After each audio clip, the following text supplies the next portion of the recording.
Kamusta kayo guys? Ito ko ulit at nagbabalik.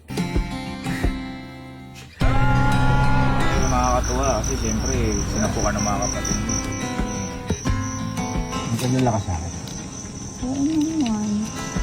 Mabawi ako guys, grabe ako yung nalagaan nyo. Pero namiss niyo dito. Sabi niya magpahinga kami. Sabi niya magpahinga kami, tapos ang nangyari, nung nagpahinga kami, nung nawala ako, Nakahanap na. hiwalay na daw po kami guys. Hindi po kami naghiwalay, okay? Hindi po kami naghiwalay. Isa pa, isa marami na dadamay. Isa, yung best friend ko. Si Karen. Is ko, yun daw yung reason ba't kami naghiwalay. Yung, Anak niya. may anak asawa na po, tsaka, is ko, nakita lang nila yung throwback picture. Picture lang dahil. Yun na daw, okay? Tapos yung tropa ko din sa La Union, si Ira. Dami sa TikTok. Kung ano ang lumalabas sa TikTok, may nakita rin na kumakain kami na marami, magkatabi lang kami. Hindi dahilan kung ba't kami nag-iwalay. Guys, hindi yun, tropa po yun. Tropa yun guys. Tropa po namin, alam po ni Elma yun. Kaya, pati si Mampao, yung sekretary po namin dito. May asawa na yun. Diyos ko, may asawa po yung kasal po yun. Yung asawa po ng kaibigan po namin. Yes. Naliling sa akin, minsan naliling kay Kelsey, hindi lang naman sa akin, kay Kenneth, kay Bernel. Diyos ko guys, nakakahiya, kaya kami, kinontak po namin kagad sila.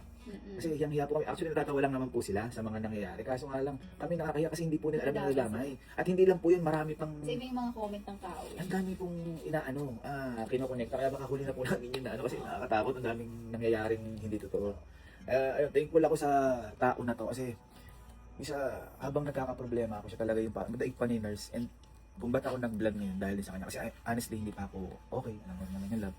Kaya sabi niya, love, hindi lang po pwede dahil ka nakahiga. Subukan mo unti-unting lumakas. Kaya, ayun, inaya niya ako makipagiging. Kaya siya nakaporma niya ng gano'n. Yung sasabi ko sa inyo kanina. Hindi mabahi lang to. At ako eto nagagalit sa akin dahil daw hindi ko na naalala yung sarili ko. Kasi hindi ka mukha mo nung Guys, di pa yung naliliko ang baho na. sinabi ko mukha mo dahil nagpaano ko na Walang kamukha. Joshua Garcia. Baho na naliliko. Ayun, kinaya niya ako mag-date. Siguro, ito na rin yung tapos. Pero lang ginawa ng hangin. Hangin sa labas. Lang kami. Ito yung mga pag-nagpumotor. Ano? Okay, kamusta lang po kayo? Okay naman natin, hindi ko. Pilot sa pilot.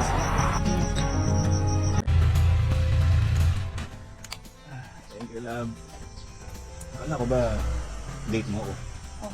Ito ako nagbayad. Matagal-tagal ka na hindi lumalabas. Kaya pinalabas mo na yung sa bulsa ko. Oo. Thank you, love. Kaya tayo ice cream. Ang kanila ka sa akin. Oo naman. Kung ano yung baboy.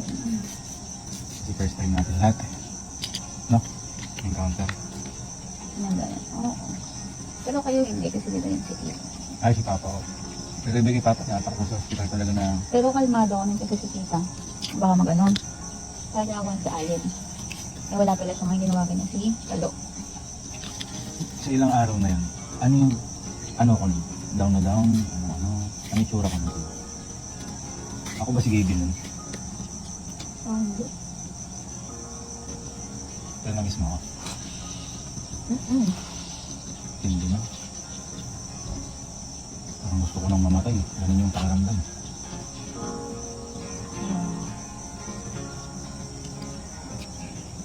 English mo naman.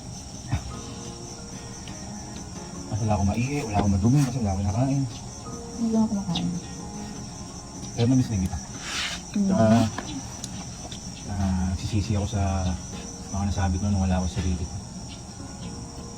Pero piling ko naman alam mo din, nabigla ka lang din na hindi ka sinasabi, mga ganun.